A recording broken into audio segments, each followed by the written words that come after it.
বাঙালিদের শ্রেষ্ঠ খাবার হলো মাছের ঝোল ভাত। লাঞ্চের সময় গরম ভাতে যদি তেল কই থাকে গরম গরম, তাহলে কিন্তু বাঙালিদের আর কোনো রেসিপি লাগবে না, একদম কবজি ডুবিয়ে সব ভাত এক নিমেষেই খেয়ে ফেলবে। চলো দেখা যাক আমি কই তেলের রেসিপি কিভাবে তৈরি করছি। Hi everyone, welcome back to my channel নিপার ঘর সংসার। নিপার ঘর সংসার আরেকটি রেসিপিতে তোমাদের অনেক অনেক স্বাগত। আজকে আমি তোমাদের সাথে শেয়ার করব তেল কই।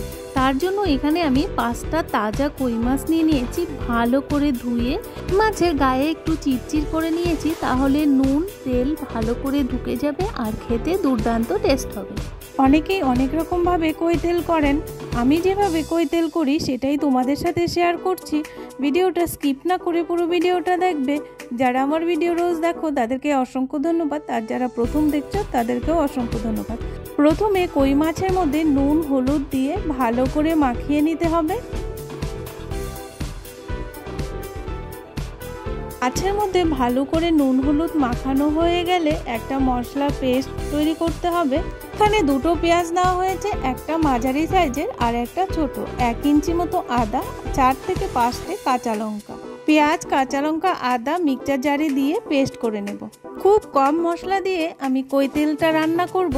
এদিকে গ্যাসের উপর কড়া বসিয়ে দিয়েছি, কড়াটা গরম হয়ে গেছে। এর মধ্যে আমি অ্যাড করে দিচ্ছি সর্ষের তেল। পুরো রান্নাটা আমি সর্ষের তেলে করব। তেল কই রান্না করতে গেলে সর্ষের তেলেই করলে ভালো হয়, খুব সুন্দর একটা ঝাঁঝ হয়, খেতেও দুর্দান্ত টেস্ট হয়।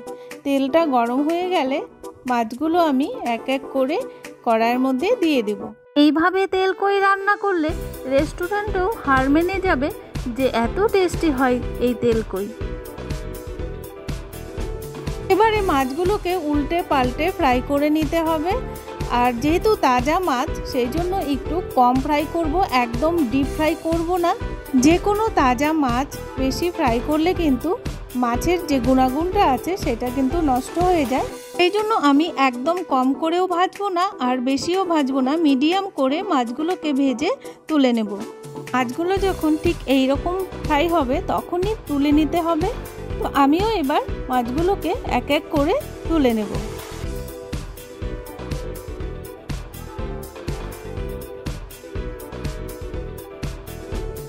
নেক্সট ব্যাচেও বাকি 2টো মাছ ফ্রাই করে তুলে নেব। এদিকে আমি মশলা পেস্টটা তৈরি করে ফেলেছি। এখানে দিয়ে দিচ্ছি 1 টিস্পুন হলুদ গুঁড়ো, একটু কাশ্মীরি লঙ্কার গুঁড়ো দিয়ে দিচ্ছি কালারের জন্য, আর দিয়ে দিচ্ছি 1 টিস্পুন জিরে গুঁড়ো। কড়ার মধ্যে ওই তেলেই আমি 2টো তেজপাতা আর সাদা জিরে ফোড়ন দিয়ে দিলাম। ফোড়নটা একটু ভাজা ভাজা হয়ে গেলে দিয়ে দিতে হবে পেস্ট করে রাখা মশলাগুলো। এখানে একটু তেলটা বেশি দিতে হবে, যেহেতু তেল কই সেই জন্য, আর তেলটা আমি উঠিয়ে রাখিনি। ওই তেলের মধ্যে আমি মশলাটা দিয়ে দিলাম। এবার মশলাটা একটু কষিয়ে নেব। এরপর দিয়ে দিতে হবে টেস্ট অনুসারে নুন। নুনটা দিয়ে আর একটু ভালো করে নেড়ে চেড়ে কষিয়ে নিতে হবে। তেল কই কিন্তু একটা পুরনো রান্না, আর পুরনো রান্নাগুলো এই ট্র্যাডিশনাল রান্নাগুলো কিন্তু খুব টেস্ট হয় খেতে, আর মা কাকিমাদের হাতে তেল কই তো অসাধারণ টেস্ট। এবার কষানো হয়ে গেলে পেস্ট করে রাখা মশলার বাটিটার মধ্যে 1 বাটি জল আমি অ্যাড করে দিলাম। কিছু কিছু রান্না আছে কম মশলাতেই খেতে কিন্তু অনেক টেস্টি হয়। এবার ঢাকা চাপা দিয়ে কিছুক্ষণ ফুটতে দেব। ফিরে এলাম 4 থেকে 5 মিনিট পর। দেখো মাছের ঝোলটা কিন্তু ফুটে উঠেছে। এবার মাছগুলো এক এক করে এখানে ছেড়ে দিতে হবে। মাছগুলো দিয়ে দেওয়ার পর আর কিছুক্ষণ ফুটিয়ে নিতে হবে, তাতে মাছটা সেদ্ধ হয়ে যাবে আর মাছের গায়ে নুন তেল সব ঢুকে যাবে। আর এই সমস্ত তাজা মাছ খেলে কিন্তু শরীরের পক্ষে খুবই ভালো। এবারে আরও 3 থেকে 4 মিনিট ঢাকা চাপা দিয়ে ফুটিয়ে নেব। ফিরে এলাম 3 থেকে 4 মিনিট পর। দেখো ঝোলটা কিন্তু খুব সুন্দর ফুটে উঠেছে, মাছটাও সেদ্ধ হয়ে গেছে। এবার এর মধ্যে দিয়ে দিতে হবে 4টে কাঁচা লঙ্কা। কাঁচা লঙ্কাগুলো আমি চিড়ে দিইনি, গোটা গোটা দিয়েছি। আর দিয়ে দিচ্ছি কিছুটা কিশমিশ। কিশমিশটা একদমই অপশনাল। আমার মেয়ে কাতলা কালিয়া তারপর তেল কইয়ে খুব কিশমিশ খেতে পছন্দ করে, সেই জন্যই দিয়েছি। তোমরা যদি চাও স্কিপ করে যেতে পারো, আবার দিতেও পারো, দিলে কিন্তু অসাধারণ টেস্ট হয়। এন্ডিং টাইম দিয়ে আমি তেলকুইটা নামিয়ে নিলাম। দেখো দেখতে কত সুন্দর হয়েছে, একদম কিন্তু গরম ভাতের সাথে অসাধারণ লাগবে খেতে। প্রত্যেকটা বাঙালি এই তেলকই খেতে আমার মনে হয় পছন্দ করে।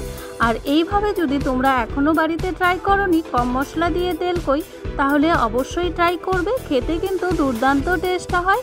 আজকের এই তেলকইয়ের রেসিপিটা তোমাদের কাছে কেমন লাগলো তোমরা অবশ্যই একটা লাইক করে কমেন্টস করে বলবে।